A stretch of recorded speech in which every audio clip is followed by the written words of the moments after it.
Speedweek is brought to you by BF Goodrich TA High-Tech Radials. We make cars perform. And by the STP Corporation.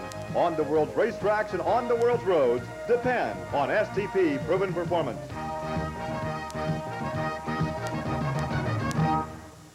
Hi everyone, and welcome to Speedweek. I'm Larry Nuber. And I'm Bob Jenkins. Several major races were held on the final weekend in August, and here's Larry to begin this week's review. Bob, a Saturday night short track had stock cars' biggest names on it, and a lot happened. Kim Kortner reports.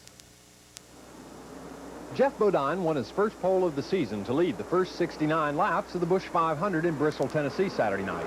The weather was nice, the stands were full, but the track was in a very foul mood.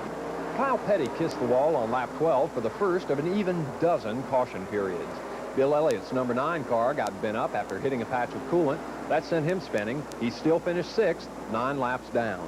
Just before Elliott's mishap, Darrell Waltrip pulled up and passed Bodine for the lead, hoping for his 8th consecutive win at Bristol. The fans cheered, but luck ran out on lap 284 when the car's rear end broke. Sterling Marlin signaled the start of a demolition derby on lap 109, and the restart caught 5 more competitors fighting over turn 1. The fight was declared a draw. This was only the 4th caution.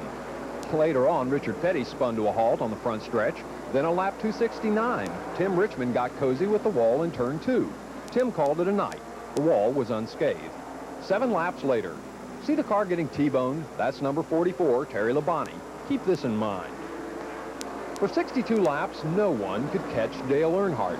So he parked on the front stretch. He'd cut a tire. About a second after that, there was a new leader.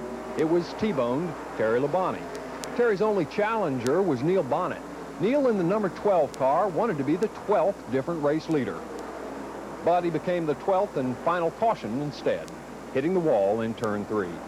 Terry Labonte took his final lap with a comfortable lead over second place Bobby Allison, a narrow lead in the Winston Cup Championship points, and his second victory this season. From Bristol International Raceway, this is Kim Kortner reporting. The once again scrambled NASCAR Grand National points find Terry Labonte on top, now followed by Earnhardt, Bill Elliott, Darrell Waltrip, and Harry Gant. 6 through 10, Bobby Allison, Neil Bonnet, Ricky Rudd, Ron Bouchard, and Richard Petty. The NASCAR Late Model Sportsman Division also ran at Bristol. With 2 laps to go in the 200-lap race, Phil Parsons was leading when he and Morgan Shepherd tangled. Parsons spun out, later restarted, and finished 3rd. Shepherd won the race, but was fined $2,000 for conduct detrimental to the sport. Sam Ard finished 2nd and now has a 385-point lead over Jack Ingram. The Late Model Sportsmen are part of a big Labor Day weekend at Darlington. We'll have more about that later. The IHRA's World Nationals were held last weekend in Norwalk, Ohio. In the Pro Stock Division, Lee Shepherd was the number 1 qualifier for the 13th straight meet. He was attempting to get back into the win column after his string of 5 consecutive wins was broken at Edgewater Park in Cleves, Ohio. In the finals, his opponent was Roy Hill, who red-lighted, and Lee coasted to an easy victory. In the Pro Funny Car Division, points leader Mark Oswald had an easy victory. His opponent, Don Prudhomme, sideswiped the guardrail, and although he was not injured, the car was damaged. There are only 2 more IHRA meets this year. The next one's at Bristol, Tennessee, the weekend of September the 7th. The National Hot Rod Association makes history this week in Indianapolis, the first $1 million purse ever for drag racing. It's a long way from the leather jackets and moonlit back roads of the early 50s. The U.S. Nationals have enticed back Big Daddy. Down in Ocala at the museum, most of the people that come through there, believe it or not, are right out of the Midwest. And the famous question is, when are you going to come back to Indianapolis? I guess this is the big race in this part of the country, and people like to see me here. Joe Amato, flirting with the 265-mile-an-hour barrier, leads top fuel points. Mark Oswald, funny cars, and Warren Johnson and Lee Shepherd continue their pro stock duel. Each has won 4 finals. Now, look at this family portrait. Garlitz, Beck, Amato, Hawley, Bernstein, Glidden, Hill. They take a moment to get organized, but it's for a pretty good cause. Get well, Shirley. The greeting, get well, Shirley Muldowney. She continues to improve from her critical injuries of a month ago.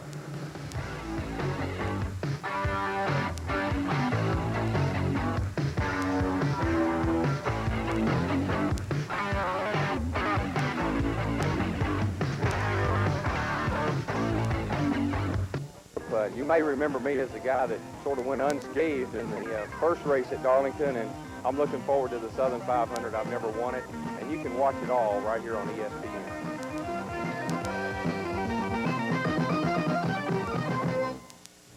In this week's commentary for Speedweek, Chris Economaki, the editor of National Speed Sport News, discusses the tight points battle in several divisions of racing. Thanks, Bob. Well, it's Labor Day weekend again. Years ago in racing, the traditional outdoor season began after Easter and ended at Labor Day. Not so the case today. Labor Day now means the beginning of stretch drives for season championships. And never before in this country and abroad have so many championships been so vigorously contested. Let's take a look at the NASCAR Winston Cup Championship.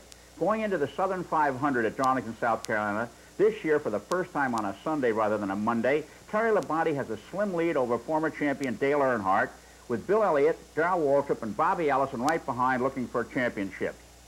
On the IndyCar Series, the CART PPG set goes to the Mid-Ohio Sports Car Course in Lexington, Ohio for a 200-mile race, with Indianapolis winners Tom Sneva 5 points ahead of Rick Mears. The winner of that series will get $300,000 in PPG point money, and Mario Andretti is right in the wings on that one. On the dirt at DuQuoin, Illinois, it'll be the USAC Silver Crown cars, with Dave Blaney, the new leader who took that away from Chuck Gurney last weekend, trying to protect that advantage. And when the World of Outlaws sprint cars goes to Greg Wells I-70 Speedway outside of Kansas City this weekend, Steve Kinser and Sammy Swindell will be at it again. In 6 years of World of Outlaw racing, only these two men have won titles. Outside chances belong to Bobby Davis and Ron Schumann. And in Southern California at Ascot Park, south of Los Angeles, a fever-pitch battle for the CRA sprint car title is being waged between Bubby Jones and Dean Thompson. And in St. Paul, Minnesota, at the beautiful Minnesota State Fair track, there'll be 3 days of racing action this weekend. ARTCO stock cars on Saturday, and the ASA Silver Creek cars on Sunday and Labor Day. Jim Sauter has a slim lead over Bob Seneca and Dick Trickle for the ASA title. Now, when the clock strikes midnight on Labor Day, the point leader in every one of these series we just mentioned could possibly change. And if you like things international, on September 9th in northern Italy at the Autodromo di Monza for the Italian Grand Prix, a furious battle for the World Driving Championship will continue between McLaren teammates Niki Lauda and Alain Prost. 1.5 points separate them. McLaren team manager Ron Dennis says no team orders will be issued. And we sort of laugh at that because who would listen? So a week from now, Bob and Larry can tell you who passed who for the championship series point lead. Thanks, Chris. If you squinted your eyes a little, it was like a live look into history. Big cars, front-engine uprights on pavement. Of course, we call them dirt cars now, but there they were at St. Paul at the Minnesota State Fair. Familiar Rich Vogler cemented Boston Louis Seymour's Black 29 on the pole and stormed away for 121 circuits. Steve Chassis began from the outside pole, but he became one of two top threats to cement the cement. The other, rapid Chuck Gurney, and his Indy componented motor.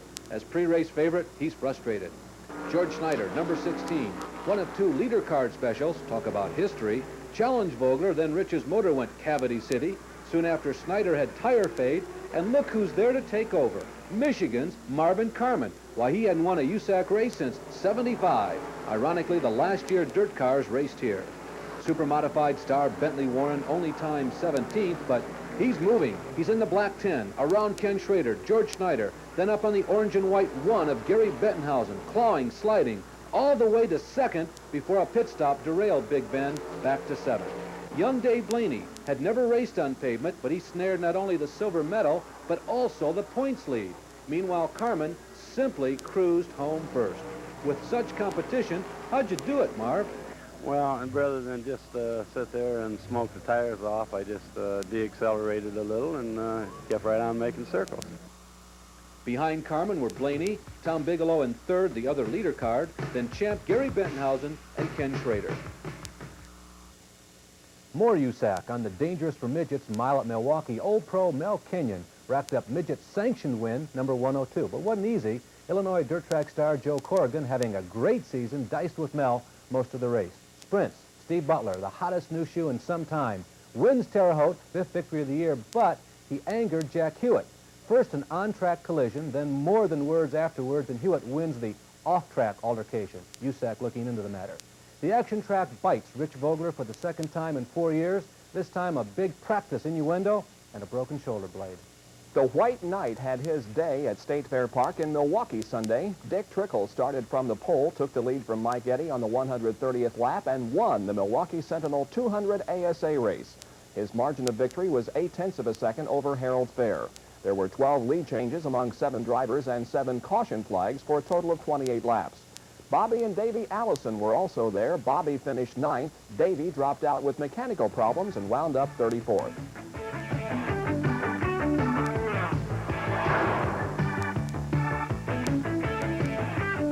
Into the setting for 2 AMA Camel Pro Series events this past weekend.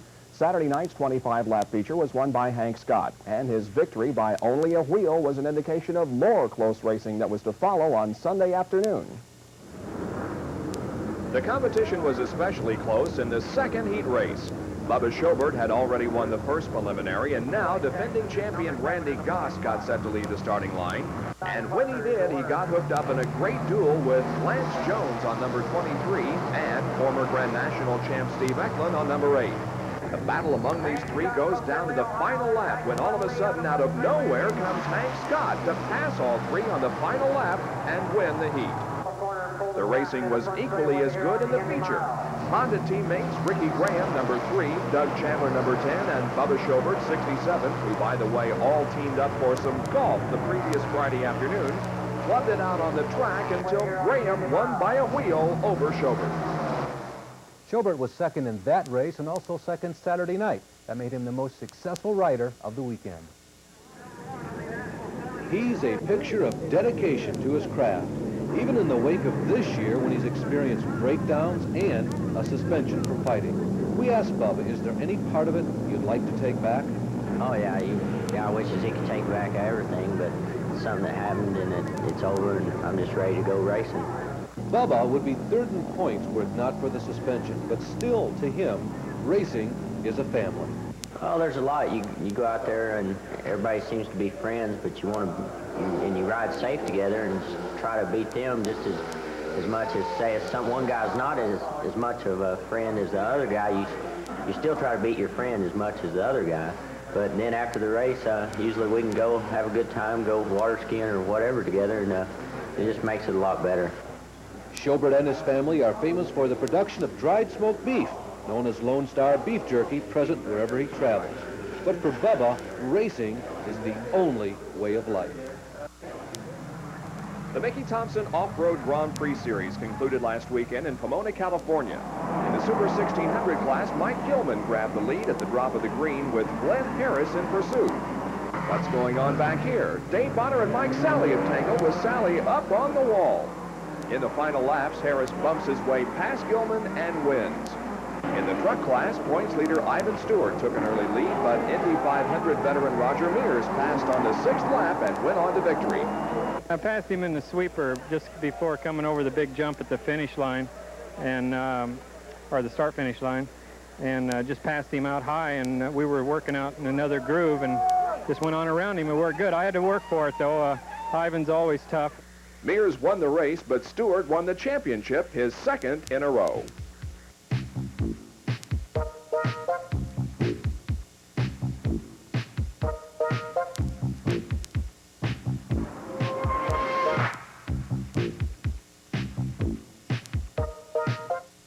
A new concept that were broken last weekend when the IMSA Camel GT Series visited Elkhart Lake, Wisconsin and Road America. Jim Roller reports. Al Hobart of Warrington, Pennsylvania, and England's Derek Bell teamed up to win the $85,000 Budweiser 500 at Road America in Elkhart Lake, Wisconsin. Bell and Hobart won by 3 laps over Redmond, Washington's Bruce Levin and Englishman David Hobbs. An incident-strewn race slowed many of Bell and Hobart's challengers. Series point leaders Randy Lanier and Bill Whittington of Florida survived an off-course excursion and overheating problems to finish 3rd. Last year's winners, Germany's Klaus Ludwig and Bobby Rahal of Dublin, Ohio, fell out when their Ford Mustang blew its engine, and early contenders Sarl van der Merwe and Ian Schechter, brother of former South African world champion Jody Schechter, settled for 4th after Schechter spun their creepy-crawly Porsche and damaged the car. The race was slowed for 4 laps when Art Leone of Dallas, Texas crashed his Chevy March Racer. Leone was uninjured, and the caution didn't keep Bell and Holbert from completing a flawless run. They covered the 500 miles around the 4-mile Road America course at a record 106 miles per hour to take home the $17,500 winner's prize. The win closes Bell to within 21 points of leader Lanier with 4 Camel GT events left. The car was tremendous. We got a bit thin on brakes towards the end, so I was taking it very gingerly on the brakes, but the car was magnificent the whole way. Jack Dunham of Coral Springs, Florida, and Malibu, California's Jeff Klein took the day's GTU race for small engine sports cars, clinching the year-end manufacturer's title for Mazda. And Chet Vincennes of Falls Church, Virginia, took his 3rd GTO win for big bore cars. He teamed with Jim Mullen of Beverly Farms, Massachusetts, and Canadian Keys Nyrock. In the weekend's Cali American Challenge race, Jacksonville, Florida's Tommy Riggins increased his series point lead with his 2nd win of the year, while Bobby and Tommy Archer of Duluth, Minnesota, finished 1-2 in the Champion Spark Plug Challenge race, Bobby besting his brother Tommy by 9/100ths of a second. The Camel GT Stars move next to Pocono, Pennsylvania, Sunday, September 9th. This is Jim Rowland reporting. At the Missouri State Fairgrounds in Sedalia, Rick Unger won his first World of Outlaws feature race, finishing ahead of Sammy Swindell and Bobby Allen. Illinois Governor Jim Thompson has approved the expenditure of funds for the construction of a new 2-mile racetrack near St. Louis. The McLaren drivers continue to battle for the World Championship. Alain Prost won Sunday's Dutch Grand Prix and is now only 1.5 points behind his teammate, Niki Lauda, who finished 2nd. The Dutch Grand Prix can be seen here on ESPN Saturday, September 8th at 4 p.m. Eastern Time. Meanwhile, Team Lotus has announced that Ayrton Senna will drive one of its cars next year. Technology in offshore powerboat racing has exploded in the past 2 seasons. Last weekend, Louisiana's Al Copeland and his 50-foot Popeye on the leading edge of the trends arrived in Northport, Michigan. That's northern Lake Michigan, leading in points, and he soared out to the early lead in Division 1. Problems later slowed him, and he lost the overall title to this offshore 2-boat, the Seahawk. Veteran Sal Magluta, Miami, turning in his usual smooth performance. Seahawks team boat races in Class 4 and almost had a disaster. Crash, upside down, a broken leg for Throttleman, Frank Basadre, and almost a sunken boat, but they saved it. In offshore 3, the modified class, the Laban brothers, Mark and Chris from Connecticut, won their 2nd in a row. Offshore 4, now 2 in a row for Dick Fulham and Steve Stepp, still crazy from start to finish. And Class 5, the Steve Berger Smoking the Bandit, while the highly competitive Offshore 6 to Bob Erickson and Miss Minneapolis after 12 lead changes. Okay, racing experts, here's a shot from 1960, some of the top Indy drivers. How many can you name? Despite this illustrious group, only 1 total Indy win was destined. Back with identities in a moment. College football is ready to... Monday, our NASCAR stars are ready to tear up the track with a Darlington Dash Series shootout. Stand up and cheer for the Comfort Coach 150, Monday. Here are the names, trivia buffs, from left to right. Eddie Sachs, 2 poles, including this year, Wayne Weiler, and Jim Hurtubise. Then Don Branson, Parnelli Jones, the lone winner of this set, and many times 500 leader, Lloyd Ruby. Well, there's only 1 Indy win there, but a lot of overall wins represented. This Sunday, there's a big auto racing doubleheader here on ESPN. First, we'll be live in Darlington, South Carolina for the Southern 500. Then, same-day coverage of the IndyCar race at Mid-Ohio. Since the first Southern 500 back in 1950, Darlington has earned the reputation of being the track too tough to tame. Many a driver has tasted her concrete. When we were there for the Trans-South 500 in April, the race was less than 10 laps old when Dick Brooks, Bobby Allison, Richard Petty, and Jeff Bodine were involved in a game of bumper tag. Later that day, Rusty Wallace, Dick Brooks again, Craig Sachs, and Jeff Bodine again all congregated in turn 2 with D.K. Ulrich nearly getting upside down looking for a way through. And our coverage will be enhanced Sunday by, for the first time, an in-car camera. He'll be right in the driver's seat with Jeff Bodine. Then the red-hot PPG IndyCar World Series points battle resumes at Mid-Ohio. Tom Sneva has retaken the points lead, but Mario Andretti will be there, and so will Rick Mears. And so will Corrado Fabi, Teo's brother. He'll be subbing for the injured Kevin Cogan.